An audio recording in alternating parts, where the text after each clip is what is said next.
Hello बच्चों, welcome to my YouTube channel. तो आज हम स्टार्ट करने वाले हैं क्लास 12 की फिज़िक्स। क्लास 12 की फिज़िक्स चैप्टर 1 वैद्युत आवेश तथा क्षेत्र। तो वैद्युत आवेश क्या होता है? तो वैद्युत आवेश किसी वस्तु का वह गुण है जिसके कारण वह अन्य वस्तुओं को आकर्षित व प्रतिकर्षित करने लगता है, अर्थात उनमें एक बल उत्पन्न हो जाता है। बल दो प्रकार के होते हैं, एक आकर्षण बल और एक प्रतिकर्षण बल। उदाहरण, जब दो अलग अलग पदार्थों को आपस में रगड़ा जाता है तो उनमें से प्रत्येक पदार्थ में अपने से हल्की वस्तुओं को खींचने का गुण उत्पन्न हो जाता है। इसे ही आवेशित हो जाना कहते हैं। वैद्युत आवेश के प्रकार। आवेश दो प्रकार के होते हैं, धनावेश और ऋणावेश।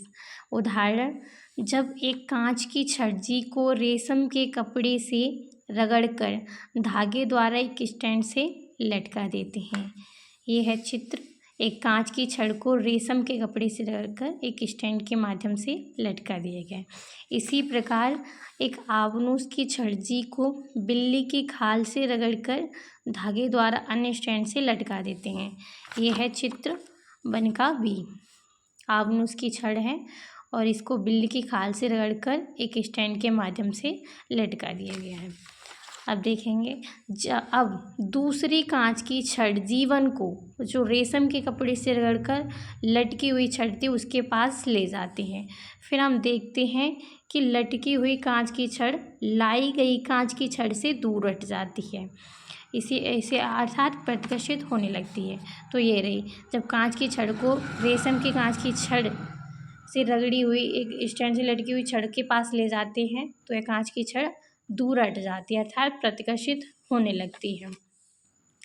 इसी प्रकार कांच की छड़ जीवन को आबनूस की छड़ के पास ले जाते हैं तो आबनूस की छड़ कांच की छड़ की ओर खिंचने लगती है, अर्थात आकर्षित होने लगती है। तो देखो, ये आकर्षित होने लगती है, अर्थात आकर्षित होने लगती है।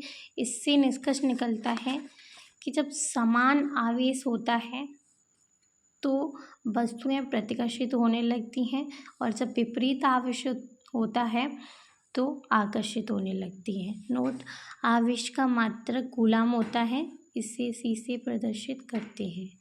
आवेश का सबसे बड़ा मात्रक फैराडे होता है। एक फैराडे बराबर 96,500 कूलाम।